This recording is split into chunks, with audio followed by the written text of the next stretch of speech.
You never understood Genesis' story at all, where humans were crafted from mere dust or clay. Hidden away in ancient banned texts and books like the Gospel of Philip and the Book of Enoch, we find whispers of a different kind of creation, beings not of earth but of light itself. That's right. According to these forbidden writings, the first humans weren't even part of the material world. They were beings of pure light, supposedly an extension of God's own essence. Not physical, not bound by matter, and definitely not made to toil and sweat under the sun. Imagine, for a second, a being that doesn't eat, doesn't sleep, and doesn't even experience pain. These weren't your average humans. They were spiritual entities free from all the things we think of as part of being human. In texts labeled as heretical, like the Gospel of Philip, these luminous beings are described as direct offshoots of divine energy. They didn't need to learn wisdom. They were wisdom. They were created knowing, understanding, and perhaps most importantly, think about that. Why would such extraordinary entities be systematically erased from our religious texts, our culture, and our history? These ancient scriptures and mystical writings imply that these beings of light maintained a connection to God that was pure and unmediated. No priests, no temples, no elaborate rituals were necessary. Their very existence was an act of worship, a direct and unfiltered communion with the divine. With such a profound and unmediated connection, the need for intermediaries like priests or religious institutions becomes obsolete. This directly challenges everything mainstream religions have established to manage and guide humanity's spiritual journey. Organized religion, with its hierarchical structures and ritualistic practices, relies heavily on these intermediaries to maintain control and influence over the spiritual lives of individuals. If these luminous beings existed and operated without the need for such intermediaries, it undermines the authority and relevance of these established religious institutions, posing a fundamental threat to their power and influence. But if these beings of light did indeed exist, what role then does organized religion truly serve? It's not just the Gnostic Gospels that mention them. Other ancient manuscripts from diverse cultures hint at similar ideas. From the Sumerian texts that speak of divine beings interacting directly with humanity, to the Egyptian records that describe celestial entities guiding the early human race, it appears that ancient civilizations across the board recognize that humanity's origins might be far more complex and celestial than the simplistic narratives often presented in mainstream religious teachings. Some of these texts go even further, suggesting that these luminous beings were the true humans, the original and purest form of humanity. In contrast, what we perceive as humans today are depicted as a downgraded, more physical version, created later by forces that sought to tether humanity to the material world. This portrayal presents our physical bodies, with all their inherent flaws and limitations, as a kind of prison for the soul, a dim reflection of the radiant and unbounded beings humanity once was. This raises profound questions. What happened to these beings of light? Why did our spiritual lineage become severed? Were these celestial beings eradicated by emerging power structures? Or do they somehow still exist among us, hidden from collective awareness? And if they do exist covertly, is it possible that some of us carry remnants of this original luminous essence within our very souls? These beings of light were said to possess gnosis, a true and direct knowledge of the divine. This gnosis bestowed upon them a kind of power that made them nearly godlike, enabling them to create, transform, and influence the world in ways that transcend ordinary human capabilities. But here's the twist. This profound knowledge, this gnosis, was deemed dangerous and forbidden by those in power. So, why would knowing the truth about your own origin be considered such a threat? This is where the conspiracy takes root. The powers that be, you might call them the church, society, or the authorities, are not interested in individuals who possess true independent knowledge. Their primary interest lies in cultivating obedient followers who adhere to established doctrines without question. Beings who recognize themselves as extensions of the Creator, with an innate divine essence, pose a direct challenge to the control mechanisms these institutions rely upon to maintain their authority. These enlightened individuals, aware of their true origins and potential, would naturally seek to transcend the limitations imposed upon them, rejecting the need for intermediaries and questioning the very structures that seek to confine them. The implications of this are profound. If you are a being of light, you are not merely dust or a creation to be molded and controlled. You are something beyond, something inherently divine, with an innate sense of autonomy and purpose. The very concepts of needing permission, validation, or redemption become irrelevant. These texts suggest that the original human was limitless, free, and in direct communion with the divine, a self-sovereign entity with the capacity for infinite growth and understanding. This portrayal fundamentally alters our perception of humanity, challenging the notion that we are bound by physical constraints and dependent on religious institutions for spiritual guidance. It invites us to reconsider our relationship with the divine and our understanding of our own potential, emphasizing that our true essence is far more expansive and powerful than commonly acknowledged. Perhaps the reason we've never heard about these light beings is that the concept is simply too powerful and disruptive to be tolerated by existing power structures. If everyone knew and accepted this truth, it would completely reshape the power dynamics and control systems that have been in place for thousands of years.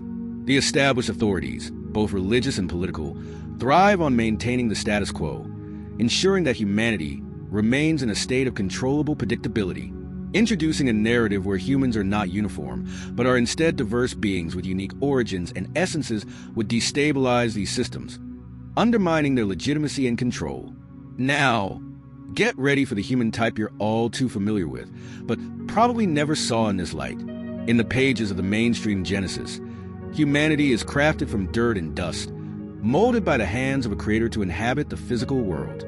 This narrative emphasizes our physicality and subservience, reinforcing the notion that we are bound by earthly limitations and destined to fulfill a predetermined purpose. But dive deeper, especially into some of the banned texts, and it's a whole different story. One that elevates humanity's spiritual origins and inherent divinity, suggesting that our true potential lies beyond the material realm. These earthbound humans, the second type, aren't so much created as they are constructed by a being far removed from the benevolent creator we've been taught to believe in. This is where the concept of the demiurge comes into play, a term seldom mentioned in mainstream religious teachings. According to Gnostic writings, the demiurge is the architect of the material world, depicted as a lesser, jealous god who trapped the divine spark within layers of earth, flesh, and bone to ensure a level of control over humanity. Unlike the beings of light, who are pure and unbound, these earthbound humans are fundamentally different. They are bound by physical form limitations and the ticking clock of mortality, all constructs meticulously designed to keep them grounded, confined, and, in many ways, obedient. In these texts, creation was less about crafting life with inherent purpose and more about manufacturing something functional, a worker, an entity that could be controlled, manipulated, and harnessed for specific purposes. This type of human is portrayed almost like a prototype, a blueprint for a biological machine that can be easily directed, distracted, and contained, ensuring that humanity remains compliant and manageable. Looking at the characteristics of this earthbound type reveals that their experiences of fear, hunger, and desire are not accidental or natural. They were design features, tools meant to keep this type of human constantly searching, constantly needing, and forever tied to a world ruled by the physical. Ever wonder why humans are seemingly hardwired to follow authority or get lost in endless cycles of routine and survival? According to these hidden texts, it's no accident. It's embedded into the very foundation of this type of human. These engineered traits ensure that earthbound humans remain perpetually dependent on external structures and systems, preventing them from seeking deeper spiritual truths or questioning the very foundations of their existence. This intentional design is a blueprint for societal control, a plan that has been meticulously executed over millennia to maintain dominance and suppress any potential for widespread spiritual awakening or rebellion. Now, there's another layer that's even more unsettling. The Gnostics claim that this second type of human was not only designed to be bound by the material, but was also cut off from true knowledge or gnosis. This was a strategic move by the demiurge, who apparently didn't want these beings getting ideas about their true nature and potential.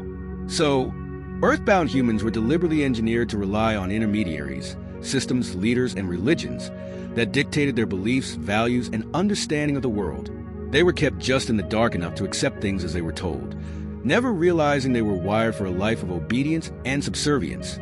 This deliberate limitation of knowledge ensures that earthbound humans remain focused on immediate, tangible needs and desires, rather than seeking higher truths or spiritual enlightenment that could empower them to transcend their imposed limitations.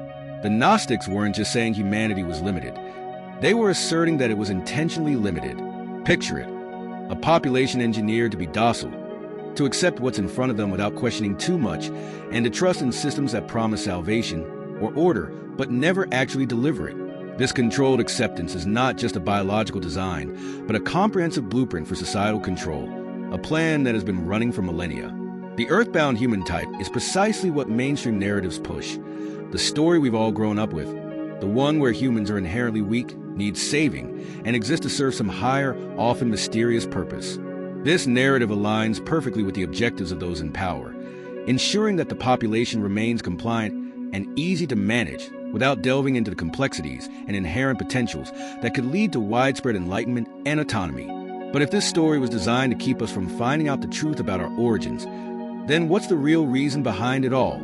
The underlying motive is clear: maintaining control and preventing any shift in power dynamics that could arise from widespread spiritual awakening and the recognition of humanity's true, diverse nature. The narrative of a uniform, obedient humanity serves as a convenient tool for those in power to justify their dominance and suppress any potential challenges to their authority. By controlling the narrative of human origins and nature, they ensure that humanity remains in a state of controllable predictability, devoid of the transformative potential that comes from embracing our true, diverse essences. We've covered the luminous beings and the earthbound ones, but now let's talk about a whole different type: humans born of fire. These fire-born humans aren't just spiritual or material. There's something entirely unique. Ancient Persian texts and some of the lesser-known apocryphal writings refer to this third type of human, one that holds an unpredictable, unstoppable force within. This force is described as fire, not a literal blaze, but an intense drive, an uncontainable energy that can both create and destroy.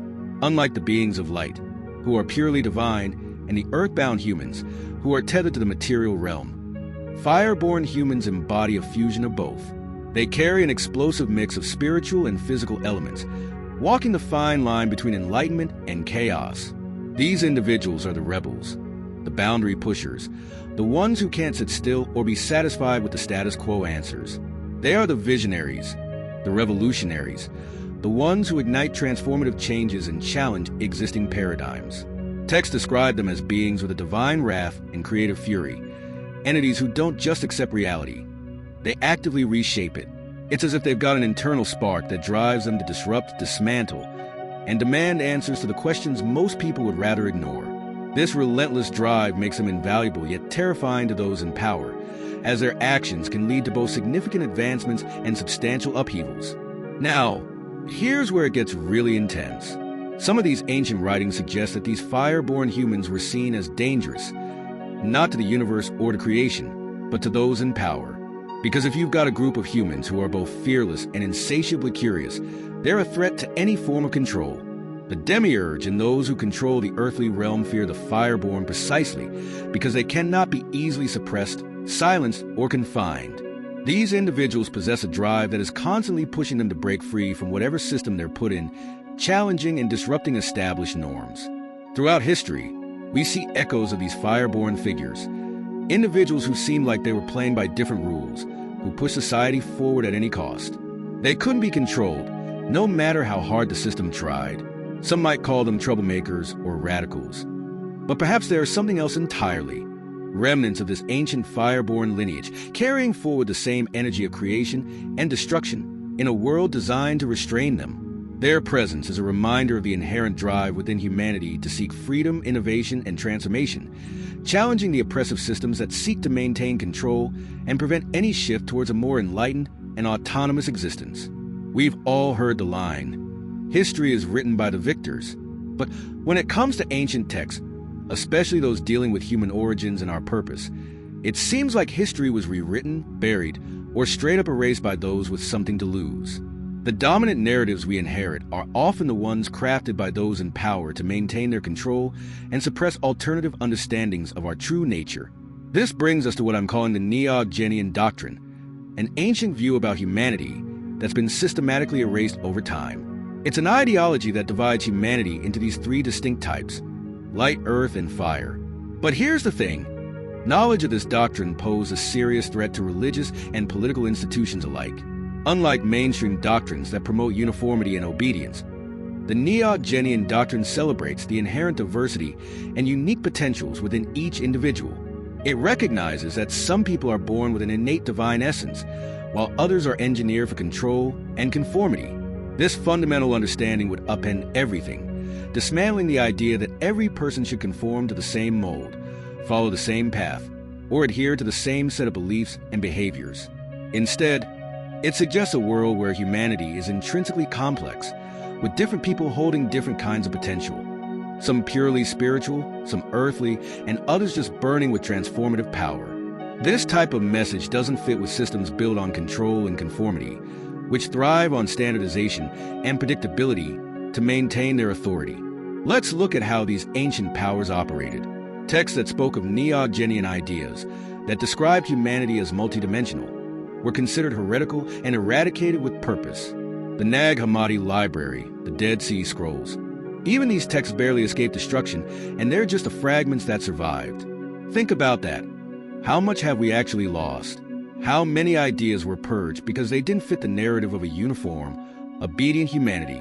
The systematic elimination of these transformative ideas ensured that only the dominant, homogenizing narrative survived, reinforcing the power structures that sought to maintain control by presenting humanity as a single, controllable entity. These efforts were not merely about suppressing alternative theological or philosophical ideas. They were about maintaining the very fabric of societal control by erasing the potential for widespread spiritual awakening and autonomy. And it wasn't just religious authorities who wanted these ideas gone. Political rulers too understood the dangers of a population aware of its own complexity, a society aware that its members are unique, with distinct spiritual and mental capabilities, is one that questions the demands that push back. A society aware of its diverse origins doesn't accept control easily. The Neogenian doctrine makes it clear. Some humans were always destined to question, to dig deeper, to resist. This doctrine suggests that control was never meant to be universal. It only exists because certain groups chose to deny people knowledge of their own origins by destroying these texts. By obliterating these teachings, those in power were not just trying to erase a few dissenting ideas. They were attempting to eliminate entire ways of being and understanding. They aimed to mold everyone into a predictable, manageable form that could be easily controlled and governed. These erased doctrines tell us that humanity was once more connected, more dynamic, and much more aware of its true nature and potential. The relentless push to destroy these records wasn't solely about protecting religious orthodoxy or quashing heresy. It was fundamentally about consolidating power. Power over how we see ourselves, our purpose, and our potential. By controlling the narrative of human origins and suppressing alternative views, those in power ensured that individuals remained ignorant of their true potential and unique essences, maintaining a controlled and obedient population. This suppression is a clear indication of the lengths to which oppressive systems will go to maintain their dominance. The Neogenian doctrine's emphasis on inherent diversity and unique potentials directly challenges the monolithic, uniform narratives that these systems rely upon to justify their authority. By denying people knowledge of their true origins and unique essences, these power structures effectively stifle any potential for individual and collective enlightenment that could disrupt their control. The deliberate eradication of such transformative knowledge ensures that humanity remains confined within the boundaries set by those in power, preventing any shift towards a more liberated and autonomous existence. This ongoing struggle between oppressive control and the inherent drive within humanity to seek truth and freedom underscores the critical importance of rediscovering and embracing our true, diverse origins to unlock our full potential and reclaim our rightful place as dynamic and empowered beings. Think about the implications. If you're a being of light, you're not just dust, not just a creation to be molded and controlled. You're something beyond, something divine. The concept of needing permission, validation, or redemption would be completely out of the question. That's what these texts seem to say. The original human was limitless, free, and in direct communion with the divine, a self-sovereign entity. This changes everything. Maybe the reason we've never heard about these light beings is that it's just too powerful a concept. If everyone knew, it would completely reshape the power structure, the whole control system that's been in place for thousands of years. Now, get ready for the human type you're all too familiar with, but probably never saw in this light. In the pages of the mainstream Genesis, humanity is crafted from dirt and dust, molded by the hands of a creator. But dive deeper, especially into some of the banned texts, and it's a whole different story. These earthbound humans, the second type, aren't so much created as they are constructed by a being far from the benevolent creator we've been taught to believe in. This is where the concept of the demiurge comes in, a term you are not going to find in your typical Sunday school. According to Gnostic writings, the demiurge is the architect of the material world. He's depicted as a kind of lesser, jealous god who trapped the divine spark within layers of earth, flesh, and bone to ensure a level of control. These earthbound humans are fundamentally different from the beings of light. They're bound by physical form limitations and the ticking clock of mortality, all constructs designed to keep them grounded, confined, and in many ways obedient.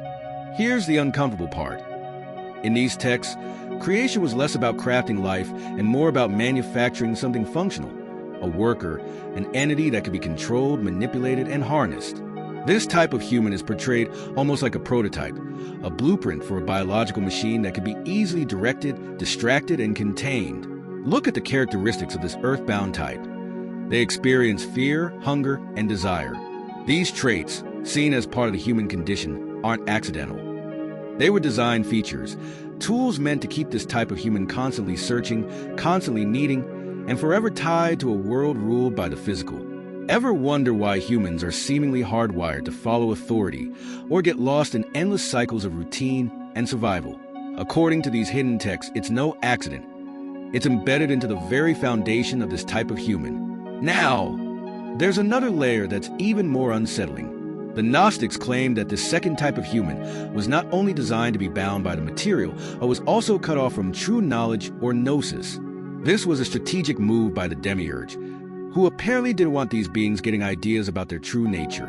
So, earthbound humans were deliberately engineered to rely on intermediaries, systems, leaders, religions.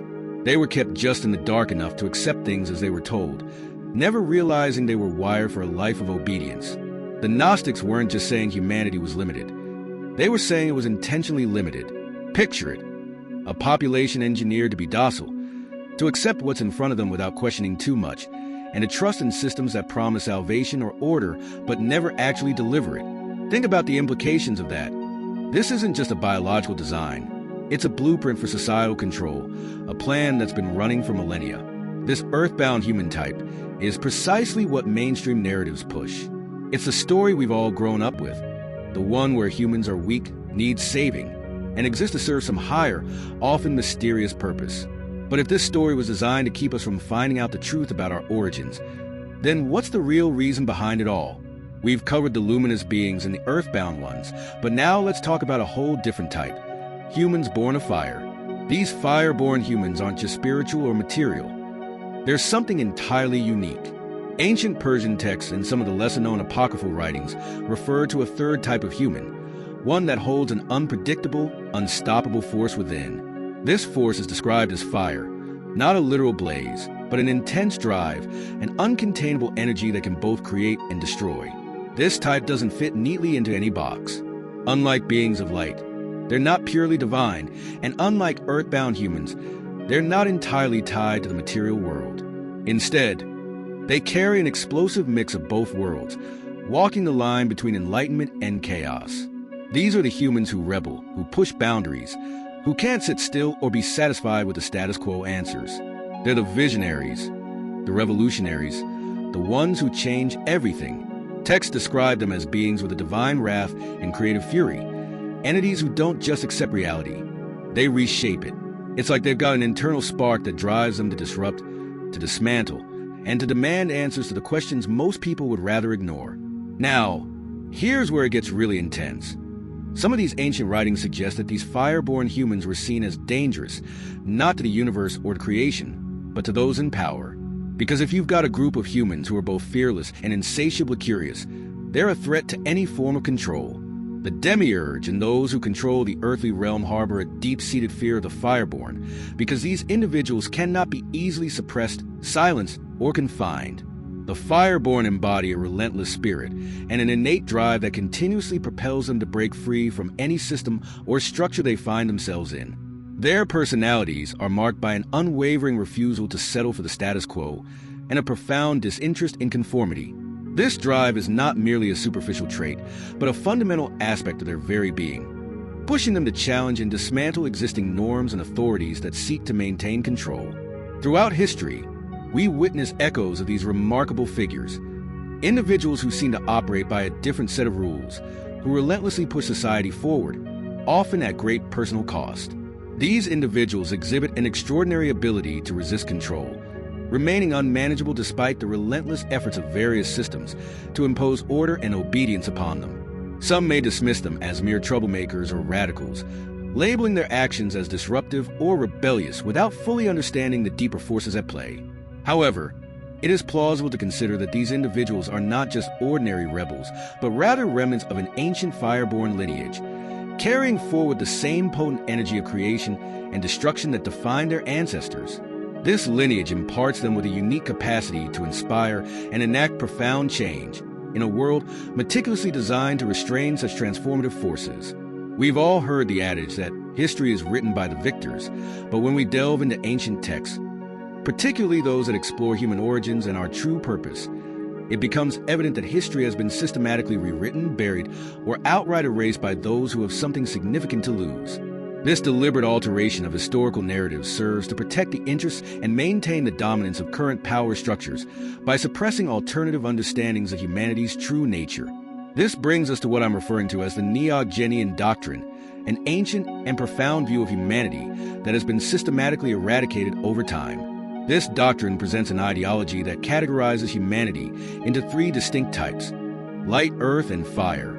However, the very existence of such a doctrine posed a substantial threat to both religious and political institutions. Unlike mainstream doctrines that promote uniformity and obedience, the Neogenian doctrine celebrates the inherent diversity and unique potentials within each individual, directly challenging the foundational principles that these institutions rely upon to maintain control and influence. The suppression of the Neogenian doctrine was not a passive act of neglect, but an active, concerted effort to hunt down and destroy these transformative ideas. This was because the doctrine paints a picture of humanity that is anything but simple, uniform, or docile. It introduces a concept that people are born with inherent qualities, some possessing an innate divine essence, while others are engineered for control and conformity.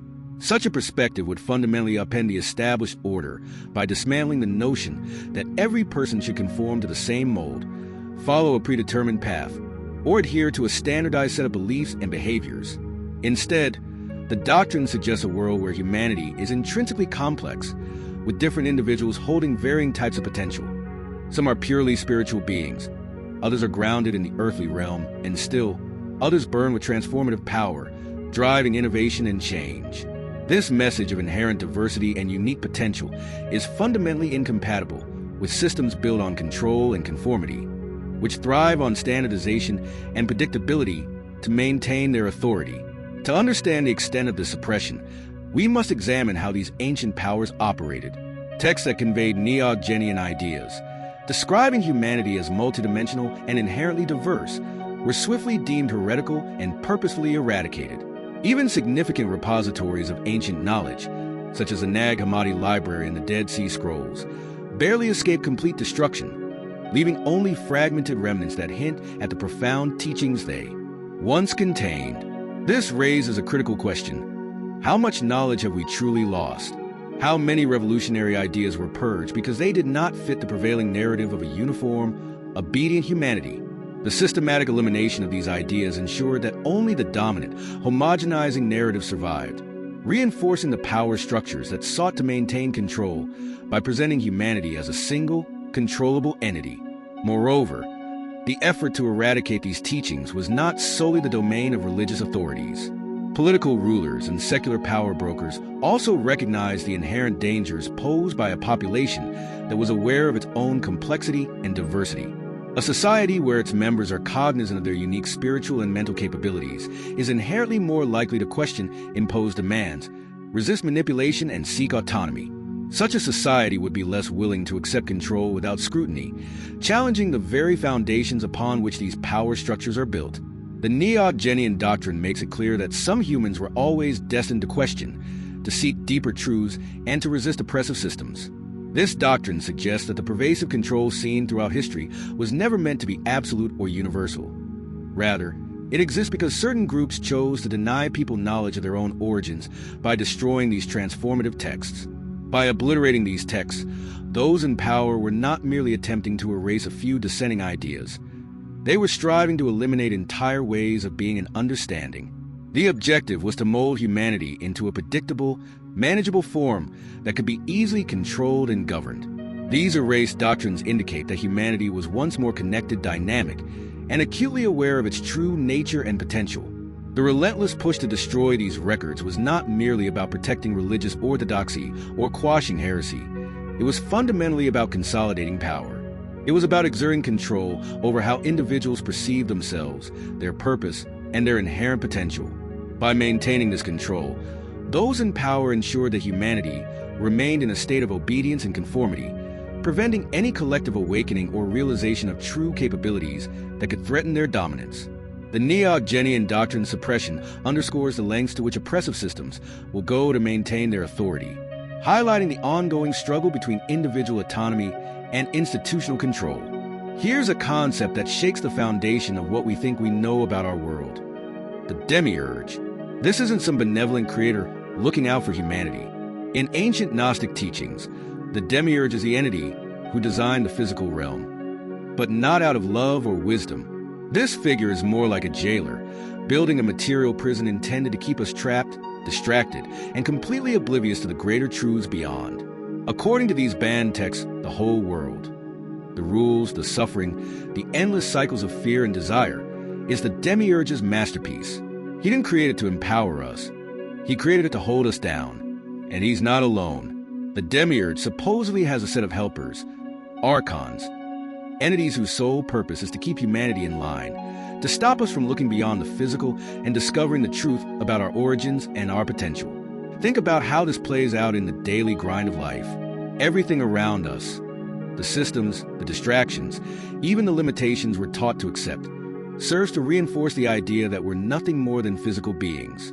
Our time is spent on survival, on acquisition, on conflict, while the deeper aspect of our existence, our spiritual dimensions, are left unexplored. According to the Gnostic view, this is exactly how the demiurge wants it. Now, let's talk about how the demiurge achieves this. His power is rooted in illusion, in creating a world so engaging, so demanding of our attention, that we rarely stop to question it. This world of illusion is a web, a carefully crafted system designed to keep us looking outward instead of inward. And this is where the role of the archons becomes crucial. They're like cosmic gatekeepers, entities that control not just physical constraints, but also mental and spiritual limitations. These archons feed off our ignorance, our confusion, even our suffering, keeping us locked in a repetitive cycle of unfulfilled desires and unanswered questions. What's even more disturbing is that the demiurge isn't just interested in controlling the material world. Some sources suggest that he also has a hand in shaping our thoughts, our beliefs, and our perceptions. The systems of power, the institutions that claim to guide us. In this view, they're not random. They're structures built to reinforce the demiurge's agenda, designed to make sure we never realize that this world is ultimately a construct. This isn't some natural order, it's a cage, and it goes deeper. The illusion isn't just in the systems around us, but in the very idea that there's nothing beyond this physical existence. The demiurge wants humanity convinced that our bodies, our lives, our struggles, that's all there is. By keeping us in the dark, he ensures that we remain dependent, limited, and endlessly seeking fulfillment in a world that was never designed to provide it. So, if the demiurge's goal is control through illusion, then uncovering this truth would be the first step to breaking free.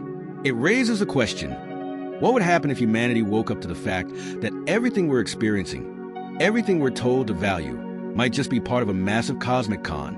We're talking about a game rigged from the start, with humanity kept in check by a creator who isn't benevolent but self-serving, and a world built to keep us locked in the dark. Ancient mystics and esoteric traditions, the sources that mainstream religion often tries to sideline, have been whispering the same idea for thousands of years. Humanity isn't a single entity, but a spectrum of beings with different origins, different essences. From ancient Egypt to Persia, from early Hindu texts to the mystical writings of the Kabbalah, we find a recurring idea. Humanity's essence isn't one size fits all. Instead, we're a blend of beings of light, earth, and fire, each with its own unique role and purpose. Let's start with the mystics of ancient Persia, who recognized this tripartite human nature. They spoke of fire souls, souls that held the raw, uncontainable energy of creation and destruction. In their view, these beings weren't rebels without a cause. They were here to challenge the status quo, to bring change in a world that constantly resists it. Fast forward to Hindu teachings, and you'll find references to the three gunas, the qualities of light, inertia, and fire that describe the forces driving each individual. Sound familiar? Because this idea of humanity being composed of distinct spiritual types wasn't just philosophical musing. It was seen as practical, a way to understand the world and to know who you really are. In the Kabbalah, it takes things even further. In Jewish mysticism, humans are described as vessels that hold divine sparks, fragments of a higher realm scattered through creation. But not every vessel is the same. Some are naturally drawn to enlightenment, to divine light, while others are tightly bound to earthly desires or fiery drives. These aren't metaphors. They're descriptions of real, different forces that supposedly live within people. It's as if these traditions were trying to pass down a warning. Understand your origins, because it's the only way to break out of the mold forced on you. The question is, why would such a concept be treated as forbidden knowledge? Why would recognizing your own essence be considered so dangerous that it had to be hidden, banned, or even destroyed? Because if humanity could embrace the idea that we're made of distinct spiritual energies, it would end the one-size-fits-all control model that religion and politics depend on. A light soul seeks knowledge and enlightenment. An earthbound soul values stability, routine, the known, and a fire soul lives to shake things up, to ignite new ideas, new movements, new perspectives.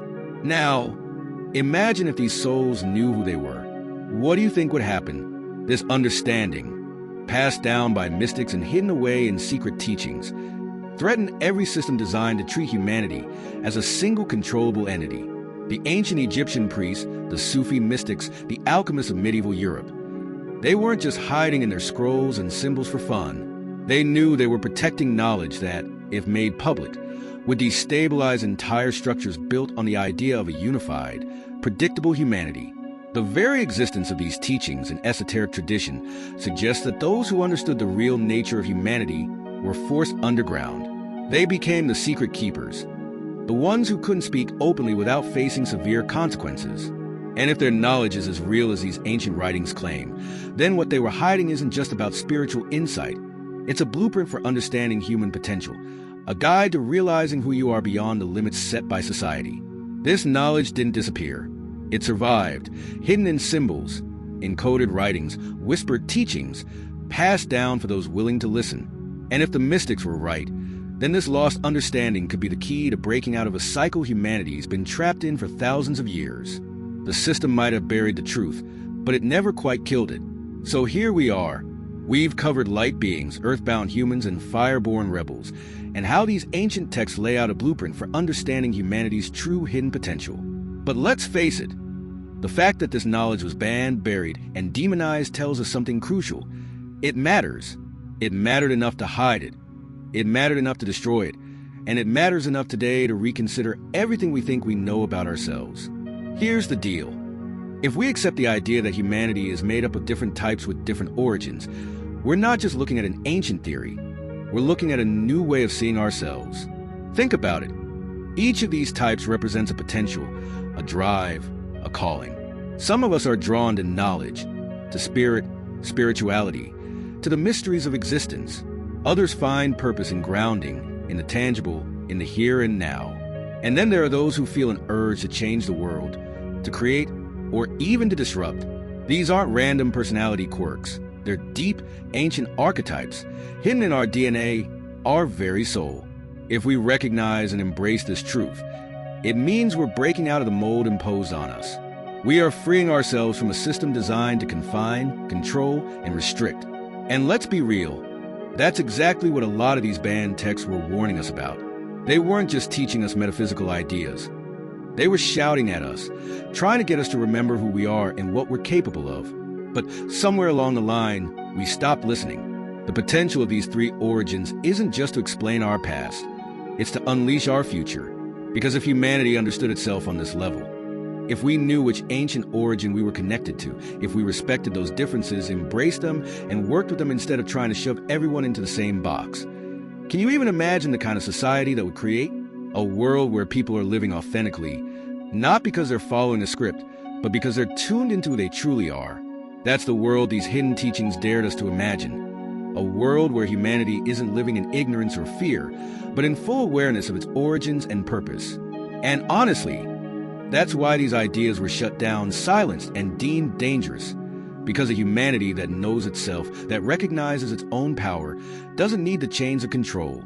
It doesn't bend to impose limitations, and definitely doesn't settle for a life of quiet submission. I know this was a lot to unpack, and maybe some of it sounds far-fetched, but if nothing else, these ancient texts and forbidden ideas remind us of a profound truth. We are more complex, more varied, and more powerful than we've been led to believe. And maybe, just maybe, rediscovering these pieces of ourselves is the first step toward reclaiming our true potential. Thanks for sticking with me through this journey. If this has sparked something in you, if it's raised questions or made you see things a little differently, let's keep this conversation going. Drop a comment, share your thoughts, and let's dig even deeper together. Until next time, stay curious, stay critical, and remember, the truth might be hidden, but it's never lost. See you in the next video.